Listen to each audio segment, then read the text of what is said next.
So, welcome to our next episode of Interviewing the Experts. It is with great pleasure that I am joined with Rena Ghatoaura, and we're going to be talking about all things to do with spend within Workday Financials. So, first of all, for those who don't know, my name's Joel Kirkland. I am Managing Director of Focus on Workday. I lead a global team of 15 dedicated Workday recruiters. And Rena, tell us a bit about yourself. Thanks, Joel. Hi, guys. So, my name is Rena Ghatoaura, and I've worked in the Workday ecosystem for 4 years. I've been working on the spend side, so that's suppliers, procurement, and also inventory. Prior to that, I was working on another ERP for 5 years. And thousands of years ago, as we would say, I was an end user as well. So, I was lucky to work in many industries from music, media, theatre, and also financial services. So that's just me in a nutshell. Okay, and am I right in saying that you started off in finance? Yes, that's correct. Yeah. Okay, so let's start there then. So, in order to be really successful at Workday Financials, hmm the big question is, do you need to come from a finance background? So that's an interesting question. I think a lot of people could actually debate with that. There are pros and cons, but I think the end result will be the same. So, you're going to have two types of consultants. You're going to have a consultant like myself who came into Workday that didn't know Workday at all, but I had the end user experience. So I was lucky to I understand like the customer's like sort of language. So in Workday terminology, they would say an invoice adjustment, but in the accounts payable team, they will know it as a credit note. So I'll be able to kind of liaise with them with that kind of language. But the only downside of it, like 4 years ago, was I didn't know the tenant very well. Sure. So when it came to the systems wise, I didn't understand like how Workday thought and what I can do to customize it and do exotic things and stuff like that. But then when you do have a consultant that doesn't have the Fins experience but does have the Workday knowledge, um, it's good for them because they can do all that, be creative and show them the fun stuff in the tenant, but they might be a little bit stuck when it comes to like things just like the day-to-day spend process of how they do their inputting and the volumes and how it works in general. But I think overall, when it comes to both of these consultants, if you put them together, it really it will work out in the end because it's just really about time, experience, knowledge, and just learning and from each other. And also, if you have those two consultants working together in a project, it's actually a great marriage because you can brainstorm with each other and create something really good as well. Okay, good stuff. Excellent. Okay, so let's talk about spend specifically then.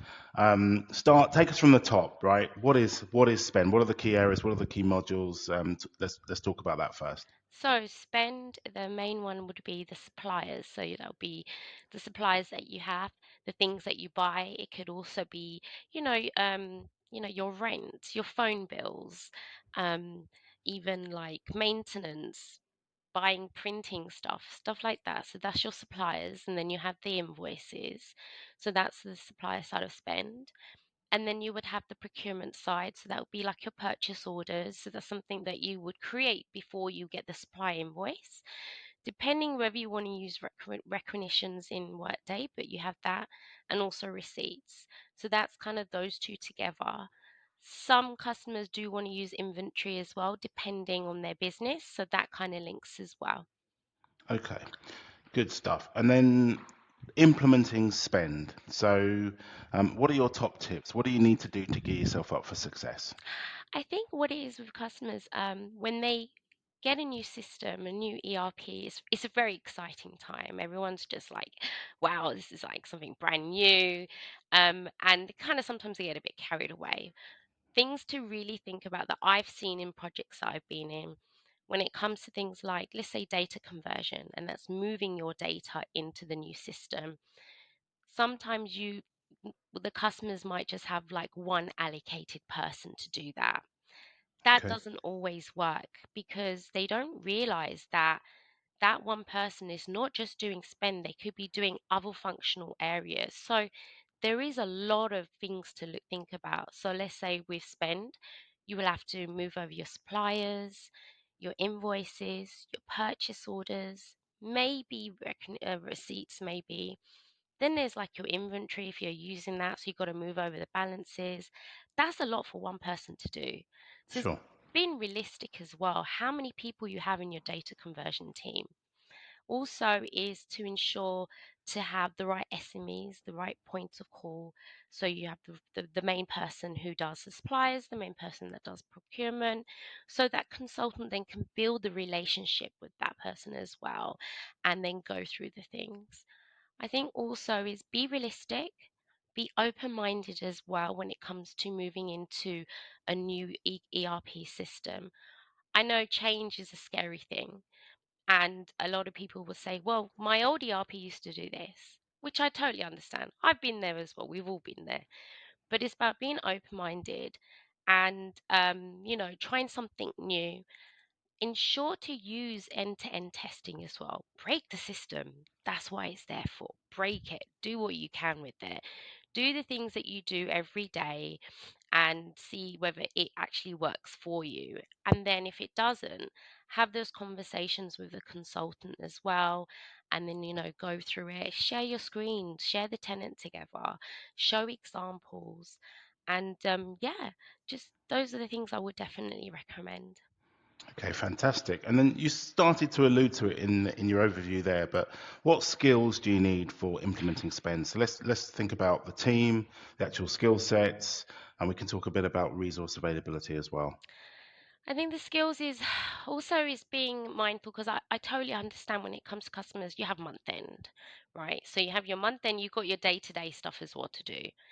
But it's to have the right team, have the people that actually do the day-to-day work jobs and do those end-to-end testings because they're the ones that are going to be doing, using the tenant, right? And having that, somebody there to do the data and go through the spreadsheets, the beloved that we all love ERBs as well, EIB, sorry. So to go through that and make sure as well that you think about that you have to train your users as well, because sometimes customers will have to do that. Got it. Okay. Yeah, it's an interesting one. I mean, I feel like certainly procurement, but spend overall is an area where there is quite good resource availability from a Workday Financials perspective. It is all relative though. Within the financial space, it's a limited resource pool. So interested to get your take on, being creative with it. If you can't find someone who does everything, for example, which modules sort of feed into spend, or which areas could you take someone and maybe cross train them to become an expert in the spend area? So usually when we do like our first sessions with the customers, we actually, show them a slide of where spend hits in which functional areas. So, for example, if you're using intercompany and direct intercompany, that hits the customer side. And sometimes the people that use the customer functionality will maybe need to see how it feeds through on the supplier side to see the invoice. Another thing as well, which I've done it with my own colleagues previously, like for example, business assets. So when those leads are, configuring business assets, they need to create a supply invoice to see if it actually works and the business asset is actually flowing through the approvals that it should do. And then there's like people who, do tax. They have to create an invoice to see if the tax is working and if it's bringing up the correct tax amounts and it's actually feeding into the correct ledgers as well. So it does hit in a lot of areas. Yeah, absolutely. No, that's a really good example. Okay, so let's talk about what's hot within spend. What are the key things going on right now, Rena? So before I left my previous place, it was OCR. OCR was Okay. it was quite hot at that time. That was something for me that I was very passionate about, and everyone knows it's my spends my bread and butter. So for me, OCR was something that I really wanted to push out with customers and, get the feels and vibes for that. So that's definitely something that was hot out there. Okay, so for us that aren't quite so gifted and skilled in Workday, what is OCR, Rena? So let's think of like how we do day to day right now. Let's say let's say I was working for you and I give you my invoice, and then someone in the accounts payable will either get that from an email or they'll have it, with their hand. Yep. They might scan it manually, and then they will just input that invoice and they will have to put those amounts. So they will have to search for my supplier name, they will have to put in the figures themselves, select the tax themselves, um, find the purchase order that's linked to my supply invoice. That's just an example. OCR. So basically, we have an email that we would feed it through. So I will Yep. put my supply invoice in that email, and then that email ingestion will then feed into Workday. Workday will capture that and then grab that actual PDF invoice and then create the actual supply invoice in the tenant. The fun stuff Okay. with Workday, it will capture the company, the supplier, the invoice number, the amounts, and also if there is a purchase order on the actual supply invoice, it will actually find the purchase order as well and link it with that. And also at times even spend categories and the tax. So most of the Okay. work's done for you there. Sounds pretty cool. It is. Okay. Yeah. Okay. Cool. Cool. Cool. Cool. Okay. All right. So you're a product lead for Workday. So let's talk about that. That's something that is sometimes not so well known actually within the ecosystem. hmm So first of all, what is being a product lead? I guess being a product lead is really like being the first point of call, I would say, when it comes to within your team. When you join the Workday product lead, you get to see sort of the fun stuff out there before it kind of hits in the community. You also get to liaise with other partners as well who are product leads. You get to see presentations as well. Um, and yeah, that's sort of like in a nutshell. And it's a very good way of doing housekeeping as well, so you can keep your fins team in check as well. Okay. Okay. All right. So let's talk about the journey. hmm Obviously, you've been a spend expert for 4 years, if I'm correct. yeah. Tell us a bit about kind of how the product has evolved. What are the key things that are happening, and what is your view of the future for spend as well? I think it's evolved so much. Even like every day as we speak, Workday is always updating. There's always Yep. something brand new. And sometimes you have to take a moment and try and catch up as well, because when you're a lead, you need to know these things as well and be able to create these like new things out there, you know. With OCR, for example, I know it didn't have a really good reputation at the beginning when it first started, but now it's really good. I was able to deploy two go lives with it, and there's some really good packages out there in Workday community. We have Becky, Alicia, and also Mike on the inventory side on Workday. Um, and when you join the product lead calls, but you don't have to be a product lead, you can also join the KSS calls that they have for non-product lead people out there, and join those calls, and you will see all those fun stuff there, the presentations, the new things out there. I know that there was things that they were working on, for example, like remittances as well, things that us as consultants maybe could be have a little bit more hands on with, rather than having an integrations team doing the bulk of it. So there's a lot of things out there that's happening. I think also when we spoke about being a product lead, the good stuff about that is you get to give feedback as well. So they have Okay. it, I think maybe once a year, or I think maybe twice, I'm not sure, where they have like their top three or top five, where you can actually provide some of the things that you feel that needs to be kind of like tweaked a bit or updated or a new idea or something that's been out there that hasn't been looked at.